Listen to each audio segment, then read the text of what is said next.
Ok, nous voilà revenus dans notre tuto, la suite plutôt de notre tuto pour éléments 3D, et nous allons voir euh, comment aller un peu plus loin dans les textures. Bon, si vous avez Mac, ou si vous êtes travaillé sur Mac, il y a une application sympa qui va nous permettre d'aller plus loin dans les textures.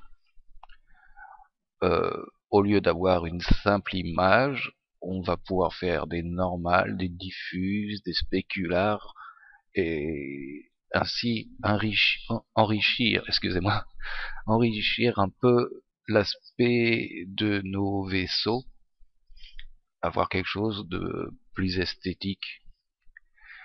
On y va donc en téléchargement gratuit, Crazy Bump, voilà. Alors, nous allons aller chercher la texture de ce vaisseau cargo. Contrairement au vaisseau de chasse que nous avons fait précédemment, la texture des cargos a été faite spécialement pour ce modèle 3D. Donc, avec une seule texture, on englobe tout le vaisseau et tout tombe parfaitement pile poil. Petit problème, il n'y a qu'une image, donc qu'une diffuse, et pour avoir un meilleur rendu, ben, on va créer comme ça des couches supplémentaires. Donc nous avons chargé cette image, qui est la texture de notre cargo. Nous avons le choix au départ, alors ça demandera à être testé, entre deux sortes de travail possibles. Nous avons dans un petit visualisateur la possibilité de voir ce que donne tout de suite notre travail sur les diffuses, les normales, les spéculars, au travers de trois formes, une boule, un cube et une colonne. Voilà, nous sommes dans la normale, qui va nous permettre de donner du relief à notre texture de base. C'est-à-dire que les creux vont être plus ou moins prononcés, les bosses seront plus ou moins prononcés. Alors il existe, vous avez vu, un certain nombre de curseurs. Ça demande à être testé avec un peu de tâtonnement au départ, et puis de trouver le bon réglage. On a à côté l'image qui nous permet de voir ce que donnent nos différents réglages. Une fois que j'ai fait une normale qui me convenait, eh ben, je vais aller la sauver dans le fichier où j'avais déjà mon image de départ. Cette image va garder le même nom, mais on aura en plus NRM, qui veut dire normal, ce qui fait que on pourra tout de suite retrouver quelle est l'image de la normale, l'image du spécular, de l'occlusion. C'est ça. Voilà. Voilà. Ok, un peu de tâtonnement pour retrouver le bon dossier. J'en ai un petit paquet quand même dans ce disque dur. Et voilà. Donc on va sauver ça et on le retrouvera pour l'utiliser dans l'élément 3D. Donc nous allons faire toutes les couches que nous offre cette petite application, hein, les spéculaires, les occlusions, le displacement, et chaque couche apporte par exemple pour l'occlusion la façon dont la lumière va se déposer en fonction des creux et des bosses, encore une fois. Donc à chaque fois, on apporte une petite couche supplémentaire qui va permettre de réaliser des textures qui auront un effet beaucoup plus intéressant, voire avec un gros travail et beaucoup d'habitudes réalistes, pour faire une scène la plus sympa possible. Voilà. Si on travaille qu'avec l'image de texture diffuse sans plus, on a un rendu tout plat. Donc plus on peut améliorer l'aspect de nos textures, ben, meilleur sera notre travail, plus intéressant et plus esthétique. Excusez-moi. Voilà, là vous voyez qu'il y a un peu plus de réglage, donc ça nous fera un peu plus de tâtonnement, le temps de voir ce que ça donne, de s'habituer à ce petit soft. Mais bon, je pense que ça peut le faire. Voilà.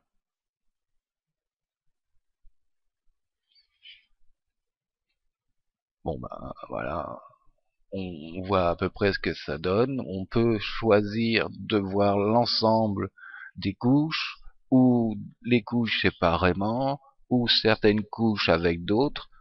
Là c'est quand même sympa quoi, je trouve. Bon, une fois qu'on est content de ce qu'on a fait, on le sauve, et ainsi ben, on aura refait une couche supplémentaire de spécular, en sachant que dans Element 3D, on pourra retravailler ce spécular et apporter des petites améliorations si nécessaire.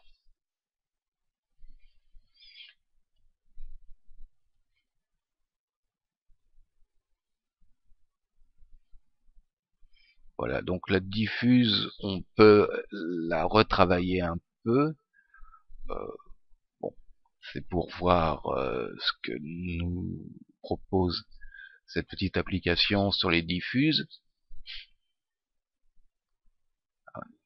La diffuse étant la couleur principale de notre texture, avec voilà les petits éléments de décor comme on a pu le voir. Et on peut jouer un petit peu avec les teintes. Bon, voilà, là aussi ça demande à être exploré et testé.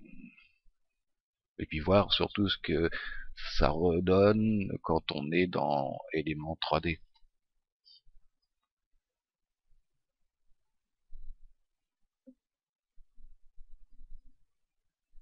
Donc vous voyez que là, du coup, j'ai ajouté une couleur un peu cuivrée. Alors pareil, en fonction de la lumière et du type de lumière, de la couleur de la lumière, de l'intensité de la lumière, on aura aussi euh, des résultats différents. Il n'y a pas de 3D sans texture, sans lumière, sans relief et sans ombre. En fait, c'est un peu le réglage de tout ça qui fait que ça aura un aspect sympa ou un truc tout plat, inintéressant. Ok, là aussi je sauve et on retrouvera tout ça au moment de texturer nos cargos là dans Element 3D.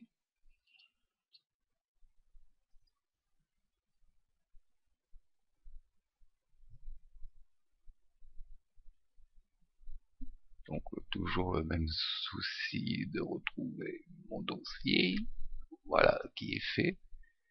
Et là vous voyez qu'il s'appelle Color, donc en fait c'est la couleur de diffuse que l'on vient de faire. Bon, Displacement, vous voyez que là aussi il s'agit de lumière qui se dépose en fonction d'un relief. Hein. Le relief est donné par les zones claires contre les zones foncées. Bon là je vais sauver et Je vais voir ce que ça donne juste comme ça. Hein, comme je vous dis, ça demande à être exploré et testé. Mais c'est un outil qui va nous permettre d'aller un peu plus loin, à faire nos propres textures plus évoluées. Ou d'améliorer justement, comme c'est le cas, une simple texture qui en soi est pas mal, mais qui n'a aucun relief, aucune couche d'occlusion, de spécular ou de normal. Voilà, c'est fait. Je vais pouvoir fermer l'application et, et nous retrouver pour la suite de ce tuto, dans un prochain tuto d'ailleurs, à faire ces cargos. Et ben je vous dis bonsoir et bon courage. Salut!